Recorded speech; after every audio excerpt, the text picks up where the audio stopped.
হচ্ছে মেহেন্দি, কাল হচ্ছে বিয়ে। বিয়ের আগের দিন তো সবাই মেহেন্দি করে, তা আমারটাই বা অন্যরকম হবে কেন?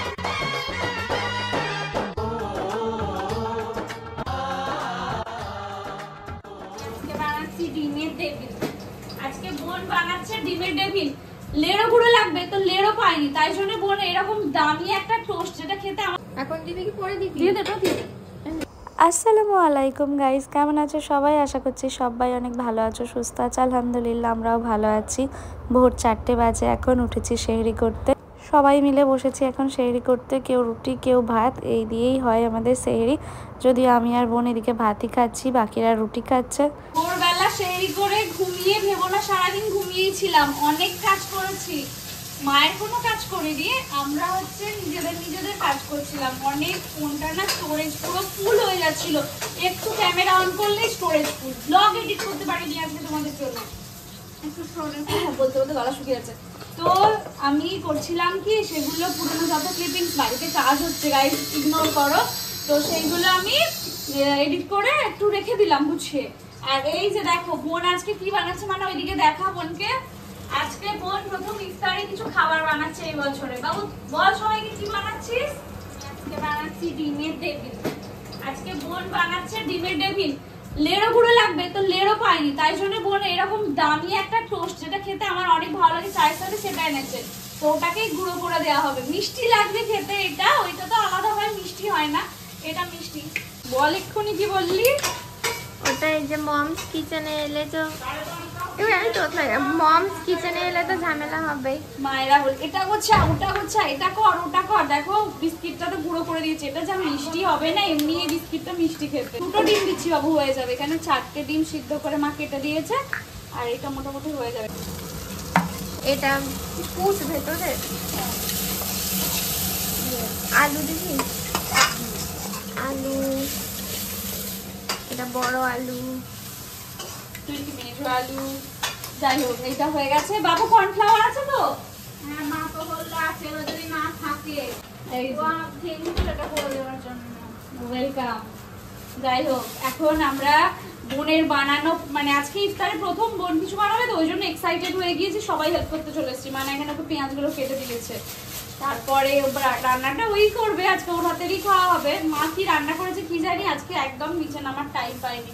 আচ্ছা এখানে আগে এগুলো তুলে, সব মায়েরাই কিচেনে এলে বোধহয় নোংরা করলে এরকমই গজগজ করে, তো গজগজ করার আগে আমি একটু পরিষ্কার করে দিই। এইটা আবার আমি করতে করতে পরিষ্কার করতে পছন্দ করি, জানো তো। মা না বা বোন যেই রান্না করুক না কেন, কাকিমা তো করে চলে গেছে, তো এই টুকটুক করে গোছানোটা বা পরিষ্কার করাটা আমি করে ফেলি।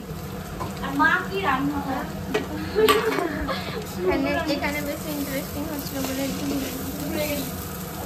ধরে যাচ্ছে, তবে মানা এটাই তো ইন্টারেস্টিং লাগছে, ধরে যাচ্ছে তো। চামচে করে তুমি ইয়ে নেই, খুন্তি নেই, এনে খুন্তিতে কর না। খুন্তি নেই না কেন, আমি ধুয়ে দিচ্ছি। ধুয়ে দেবো, হয়ে গেছে তো, আর ধুতে হবে না। পরেরটাতে তো কাজে লাগবে। পরে কি করবো, ভাজবো। হ্যাঁ অবশ্য মেন কাজটা তো হয়েই গেছে, পুরটা আলুর এই যে পুরটা বানাতে হয় আর লেড়োটা গুঁড়ো করা, এই দুটো ইম্পর্টেন্ট কাজ হয়ে গেছে। মানে 90% কাজ হয়ে গেছে, এবার খালি মিক্সড করবে আর ফ্রাই করবে। মা কি কি রান্না করেছে ততক্ষণ আমি দেখিয়ে দিই তোমাদেরকে, চলো। এখানে মা করেছে আজকে পাট শাক ভাজা, ইয়ামি ইয়ামি। আর তার থেকেও স্পেশাল যেটা, সেটা হচ্ছে এই দেখো, আজকে চিকেন কষা করেছে মা। যেখানে যতই আমি চিকেন কষা খাই, যাই খাই, হোটেল রেস্টুরেন্ট বাইরে, মায়ের হাতে চিকেন কষার একটা আলাদাই স্বাদ। সব কেটে কেটে রেখেছে। আজকে মানা সাজাবি নাকি? এই যে এইগুলো হয়ে গেছে।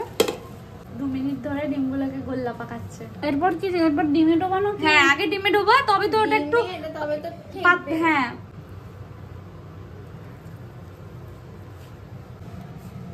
আরো ডিম লাগবে। গাইস চলো প্লেটসগুলো এখন সাজিয়ে নিই। ওইদিকে ডিমের ডেভিলটা করছে, ওইদিকে আমি প্লেটসগুলো সাজাই। বোনের আজকে আবদার হচ্ছে, ওকে আজকে লস্যিও করে খাওয়াতে হবে, তো মা লস্যিও করবে আজকে। আগে তরমুজটা দিয়েই সাজাতে শুরু করি।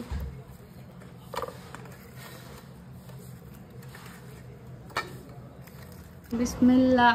বোন দিয়ে দিল প্রথম ডিমের ডেভিলটা, কিন্তু সেটা তেলেতে যেতে চাইছে না কেন রে, ভয় পাচ্ছে কেন? রচনা দিদি দেখো ছ্যাঁকা দেবে বলেও আগে থেকে ভয় পাচ্ছে। আর এটা মানা ছাড়ছে, সাবধানে মানে আসতে একদম। চলো ফার্স্ট দুটো চলে যাবে, সবকটাই চলে যাবে কিন্তু তাড়াতাড়ি করে করে নে। তেলটা ভালো গরম হয়েছিল তো, আর যেহেতু হ্যাঁ আলুর পুরটাও যেহেতু রেডি ছিল ওই জন্য তাড়াতাড়ি আরো হয়ে যাচ্ছে। এখন দিবি কি পরে দিবি? দিয়ে দে তো, দিয়ে গাইস হচ্ছে তো আমাদের ডিমের টেবিল রেডি। ইয়েস, কিন্তু নুন মাঝে জানি না কারণ সবাই রোজা। আর এখানে হচ্ছে মায়ের লস্যি। কিভাবে সময়টা কেটে গেল, আমি সত্যি এই কাজটা অনেক বেশি মিস করবো গো। ফ্রুটস সাজানো, আমার একটা চাকরি চলে যাবে রোজার মাসটা চলে গেলে, তাই রোজার মাসটা থেকেই যাক, তাই না বল? সাজাবো এখন আমি ইফতার, চলো ঝপাঝপ ইফতারটা সাজিয়ে নিই। জলটা না আগে থেকে রেডি করে নিচ্ছি কারণ ওই সময় না কে কাকে জল দেবে, সবাই একটু জলের জন্য আমরা ওয়েট করে থাকি। দেখো গাইস আজকে আমাদের ইফতারের প্লেট বানিয়েছি। বাবু, তোর ইফতারের প্লেটে সব থেকে বেশি ফেভারিট তরমুজ, তাই তো? বাকি সব কিছু সবার প্লেটে তুলে দেয় গাইস, জানো তো? তরমুজ পছন্দের বলে তরমুজটা নিয়ে বসে। নে খা না খা। সবাই মিলে আমরা খাওয়া দাওয়া করছি, দেখি ডিমের টেবিলটা ট্রাই করি। বাপি দেখো খেয়ে তোমার মা কেমন বানিয়েছে, কেমন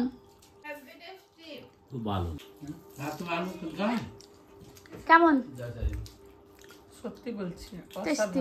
এত সুন্দর হয়েছে। নামাজ পড়া হয়ে গেছে, এইবারে যাব খাওয়া দাওয়া করতে, কারণ ইফতারের পরে খিদে পেয়ে যায়, সেই জন্য এখন যাব খেতে। আর এটা তো বোনের জন্য, মানে আমি এনেছিলাম আর বোনকে দিয়ে দিয়েছি এটা, তো এটা পড়ে আছে, এটাকে চেঞ্জ করে নিই কারণ ও আমাকে বলেছে এটা যদি দাগ লাগে বা নষ্ট হয় তাহলে কিন্তু আবার একটা কিনে দিবি, তাই আমি এখন আরেকটা কিনে দিতে পারবো, এটা খুলে দিই। আজ হচ্ছে মেহেন্দি, কাল হচ্ছে বিয়ে, তাই তো? বিয়ের আগের দিনই তো সবাই মেহেন্দি করে, তা আমারটাই বা অন্যরকম হবে কেন? তাই বসেছি মেহেন্দি পড়তে। সবাই প্রি ওয়েডিং শ্যুট করে, সবাই প্রি এত কিছু করে, তো আমি একটু প্রি মেহেন্দি করছি, ঠিক আছে? বিয়ের আগে একটুখানি মেহেন্দিটা করে নিচ্ছি। অ্যাকচুয়ালি ভাবলাম যে ঈদের আগে একটুখানি মেহেন্দিটা করে নিই, আর কীরকম কালার আসে বা মানে ইচ্ছে হচ্ছিল মেহেন্দি পড়তে, তাই তোমাদের মধ্যে একটা ভালোবাসার মানুষ রয়েছে, তো তাকে বললাম, সে এসেছে পড়াতে। তো ও আসবে আবার আমাকে বিয়ের আগের দিন বিয়ের হয়ে গেছে, বিয়ের অনুষ্ঠান। আবার অনেকে বলছে দিদি কার বিয়ে, কার অ্যাকচুয়ালি বিয়ের অনুষ্ঠান হচ্ছে তো সেই জন্য বিয়ে বলছি। তো ও আসবে আবার পড়াতে আমাদেরকে মেহেন্দি। তো এখন কেমন পড়াচ্ছে গাইস তোমরা কমেন্ট করে জানাই। হাতটা পরানো হয়েছে, এখনো ব্যাক সাইডটা পরাবে। আবার কি বলো তো, ধৈর্যের আমার খুবই অভাব, যদিও তাড়াতাড়ি করে আর খুব সুন্দর নিখুঁতভাবেই কাজটা করছে, তোমরা দেখেই বুঝতে পারবে। আর হ্যাঁ, আর একটা কথা, তোমাদের মতো প্রচুর ভালোবাসার মানুষ আমাকে ইনস্টাগ্রামে কিছু কমেন্ট করো না করো, আমাকে প্রচুর টেক্সট করছে, দিদি মেহেন্দি পড়াতে যাবো, দিদি মেহেন্দি পড়াতে যাবো। তো তোমাদের মতোই ও একজন ছিল, বলেছিল মেহেন্দি পড়াতে আসবে, তো তার মধ্যে থেকে ওর কাজটা আমার ভালো লেগেছে। আমি কালকে ওর প্রোফাইলটা চেক করেছি, তারপর ওকে আমি বললাম, তো আজকে এসছে। আর সত্যি আমি স্যাটিসফাইড, কাজটা ভালোই করেছে। তো ও আসবে আবার আমাদের বিয়েতে পড়াতে, তাই তো? বলো ইনশাআল্লাহ। যারা মেহেন্দি করে বা যারা মেকআপ করে, অনেক সময় মনে হয় এত টাকা নিয়ে নেবে না, যদিও আমি টাকা দিয়ে করছি না, এটা আমি জাস্ট বললাম, টাকা দিয়েই তো করে সবাই, তাই না? কাজ, প্রতিটা কাজেরই মূল্য দেওয়া উচিত। তো যাই হোক, ও যেহেতু করছে এই মেহেন্দিটা এতটা পেশেন্স নিয়ে, আমি ভাবছি যে কি করে, আমি তো হেলতে হেলতে হেলতে হেলতে ওখানে হেলে গেলাম। আবার একবার আমার বিছানাটাকে কি করেছিস? গুছাবি? গোছাবো কি, গোছালাম তো, পরিষ্কার করবি? হ্যাঁ ওগুলো পরিষ্কার করতে। এই দেখো এই ব্যাক সাইডটা কি দারুণ করেছে, মানে এত সুন্দর না? কেমন হয়েছে বাবু? ভালো। তুই সবার হয়ে কমপ্লিমেন্ট দিয়ে দে। এখন এই হাতের ব্যাক সাইডটা হচ্ছে, আমি তাই ওকে বলছি যে তুমি কি করে এত পেশেন্স নিয়ে করছো কাজটা। ও বলছে ভালোবাসা। সত্যি আমার দেখো, ভিডিও করতে গেলে অনেকে বলে যে কি করে ভিডিও করো, হ্যাঁ সবসময় মানে এনার্জি পাবো, এটা একটা ভালোবাসা। শুধু ইনকামের জন্য না, ভালোবাসা থাকতে হয়, তবেই এত বছর ধরে কন্টিনিউ করা যায় পেশেন্স নিয়ে। আর ও এই কাজটা করছে ভালোবেসে, তো কাজের ফিনিশিংটা আমার সত্যিই খুব ভালো লেগেছে। আর এই ব্যাক সাইডটা থেকে তো চোখই ফেরানো যাচ্ছে না, এই ফ্রন্টটাও খুব ভালো আছে, ব্যাকটাও। তো বিয়ের সময় ও বললো যে এতটা করে পরিয়ে দেবে, ব্রাইডাল আমি যদি মেহেন্দি তো ফুল ওরম স্লিভস ব্লাউজ পরি তাও পরবি ভালো লাগে। হ্যাঁ নাকি এইরকম হাতা ব্লাউজ করব, কোনটা ভালো লাগবে দেখা যাবে লেহেঙ্গাতে কোনটা ভালো লাগবে। আর ডিজাইনগুলো হওয়ার পর ও বলেছে ধুতে হবে না, তাই তো ধোবো না, কিছু একটা দিয়ে যাবে যেটা লাগাবো। হ্যাঁ তো এখন আগে তো একটাই কাবেরি মেহেন্দি ছিল, ওকে আমি ওটাই বলছিলাম। আর আজকে ওর সাথে আমার ফার্স্ট দেখা, যদিও আমি ওর ফেস এখনো দেখিনি। আমি বলেছি তুমি যাওয়ার আগে তোমার ফেস দেখিয়ে যাবে, নাহলে কিন্তু বিয়ের দিনকে আমি ভাববো এটা অন্য কেউ। আসলে নাকাব পরে আছে তো। কেমন সুন্দর না বলে? অনেক সুন্দর, জাস্ট ওয়াও। মানে আমি সত্যি বলছি, মানে দুটো হাতে দুরকম করেছে তো, মানে খুবই সুন্দর, খুবই। আঙ্গুলের ব্যাক সাইড গুলো শুধু সেম, বাকি সবটা খুব সুন্দর। তোমরা কমেন্ট করে জানিও তো গাইস। আমি ওকে আমাদের অনুষ্ঠানে মেহেন্দি করার জন্য একেবারে ঠিক ডিসিশন নিয়েছি তো, কারণ সত্যি কাজটা খুব ভালো করে।